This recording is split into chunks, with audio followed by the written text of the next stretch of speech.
Aujourd'hui, on va plonger dans l'une des sagas les plus excitantes de ce mercato estival 2025. Le transfert imminent de Joël Ordóñez, le jeune défenseur équatorien du club Bruges, vers l'Olympique de Marseille. Ce transfert, c'est du lourd. Un joueur de 21 ans, une pépite sud-américaine, un montant qui fait tourner les têtes, et une histoire digne d'un feuilleton. Est-ce que l'OM est en train de construire une défense en béton pour la Ligue des Champions? Est-ce un pari risqué ou un coup de génie? Restez avec moi. On va décortiquer tout ça. Les coulisses, les stats, les enjeux, et ce que ce transfert pourrait changer pour l'OM. Et bien sûr, n'oubliez pas de liker, de vous abonner et d'activer la cloche pour ne rien rater. Allez, c'est parti. Mais qu'est-ce qui rend Ordóñez si spécial? Déjà, son profil physique, 1m88, puissant dans les duels, excellent dans le jeu aérien avec 1,66 duels aériens gagnés par match en moyenne. Ensuite, sa relance, 91,9% de passes réussies, ce qui est énorme pour un défenseur central. Il a aussi marqué 3 buts toutes compétitions confondues, la saison dernière, prouvant qu'il peut être dangereux sur coup de pied arrêté. Et surtout, il a déjà goûté à la pression des grands matchs, avec des confrontations en Ligue des Champions contre des équipes comme Manchester City, Dortmund ou l'AC Milan. Ce qui impressionne aussi, c'est sa maturité. À seulement 21 ans, il compte déjà 8 sélections avec l'équipe nationale d'Équateur. Pas mal, non? Les observateurs belges le décrivent comme un joueur solide, travailleur et intelligent dans ses déplacements. Mais attention, il n'est pas parfait. Certains pointent du doigt des réflexes à polir, notamment dans la lecture de certaines situations défensives. Est-ce que ça en fait un pari risqué pour l'OM? On y reviendra plus tard. Passons maintenant aux coulisses de ce transfert, parce que croyez-moi, ça n'a pas été un long fleuve tranquille. L'OM a mis le paquet pour attirer Joël Ordóñez, et l'histoire de ce deal est digne d'un thriller. Tout commence fin juillet 2025, quand les rumeurs autour d'Ordóñez et de l'OM commencent à enfler. Selon plusieurs sources, notamment la journaliste équatorienne Johanna Calderón et le média Terra Deportes, l'OM fait d'Ordóñez sa priorité pour renforcer sa défense centrale.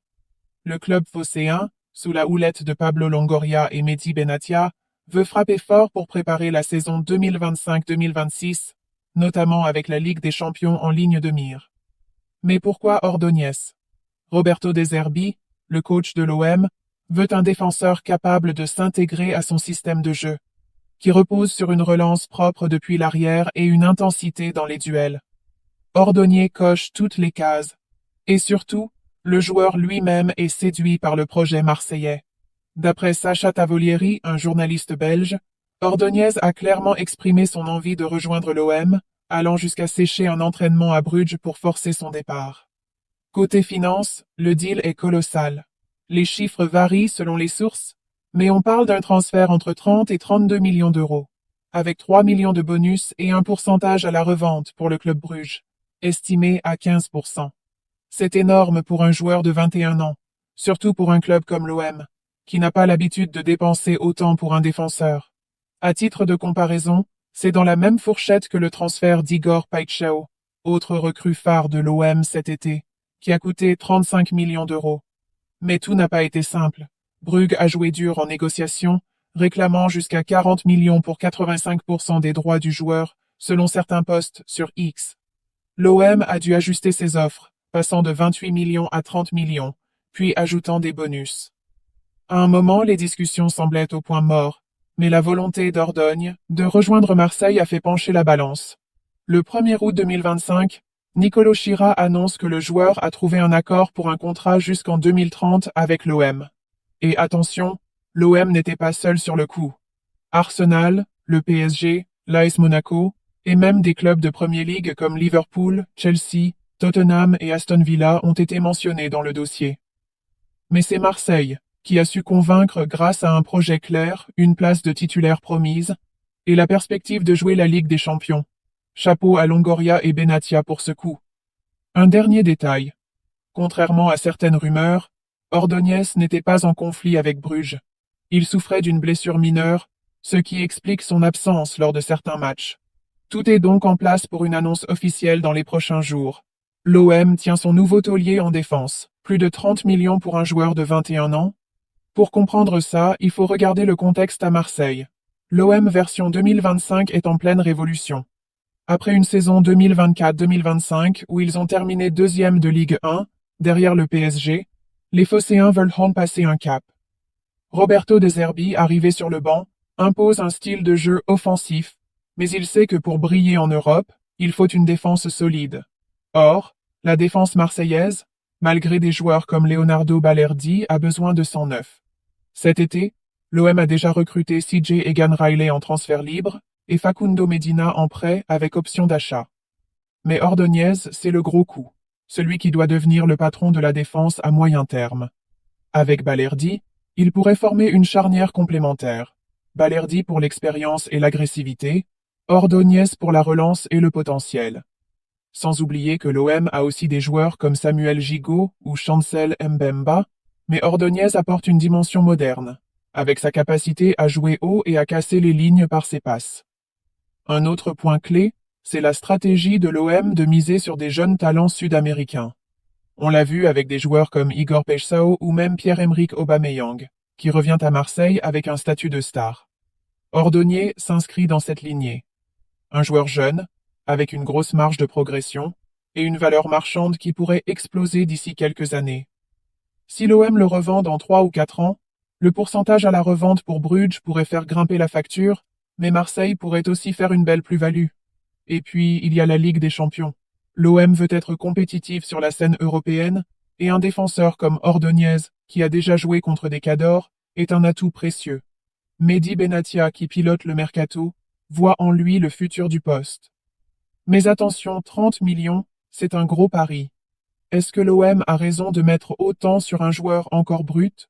On en débattra dans la dernière partie. Maintenant, zoom sur le joueur lui-même. Quelles sont les forces et les faiblesses de Joël Ordóñez, et comment peut-il s'adapter à la Ligue 1 et au style de De Zerbi? À 1m88, Ordóñez est un roc. Ses 4,7 dégagements par match et son 166 duels aériens gagnés montrent qu'il est difficile à passer dans les airs.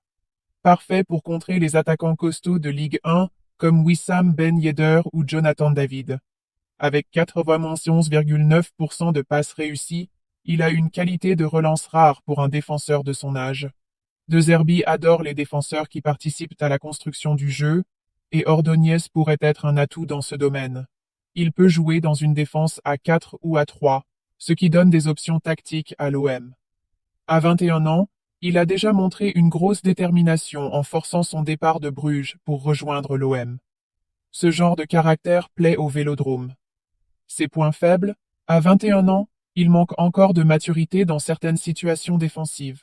Un journaliste belge a noté qu'il devait polir certains réflexes. En Ligue 1, face à des attaquants rusés comme Kylian Mbappé, s'il revient en France, ça pourrait poser problème. Passer du championnat belge à la Ligue 1, c'est un cap. La pression à Marseille avec un public bouillant est énorme. Est-ce qu'il supportera le poids des attentes? 30 millions, c'est une somme énorme pour un joueur qui n'a pas encore prouvé au plus haut niveau. Si l'OM ne performe pas en Europe, ce transfert pourrait être vu comme un échec. Bref, Ordóñez a tout pour devenir un crack, mais il devra vite s'adapter au rythme et à l'intensité de la Ligue 1. Qu'en pensez-vous? Est-ce que ce profil vous excite pour l'OM? Laissez vos avis en commentaire, je veux tout lire. Alors, qu'est-ce que ce transfert change pour l'OM? Déjà, il envoie un signal fort. Marseille veut jouer les premiers rôles, en Ligue 1 et en Europe.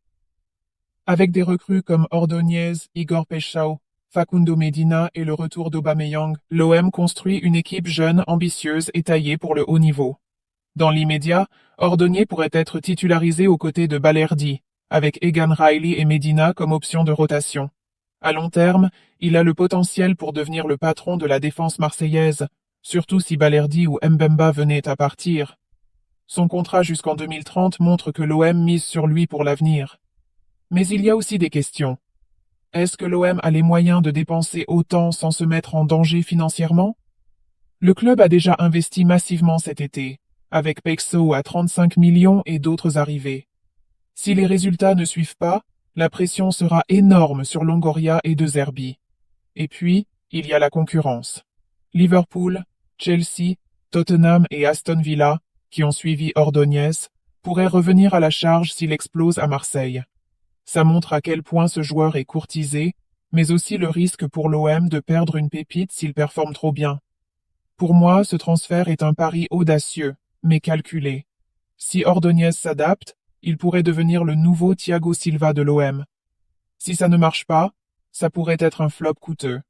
Une chose est sûre, le Vélodrome va rugir pour accueillir ce jeune talent.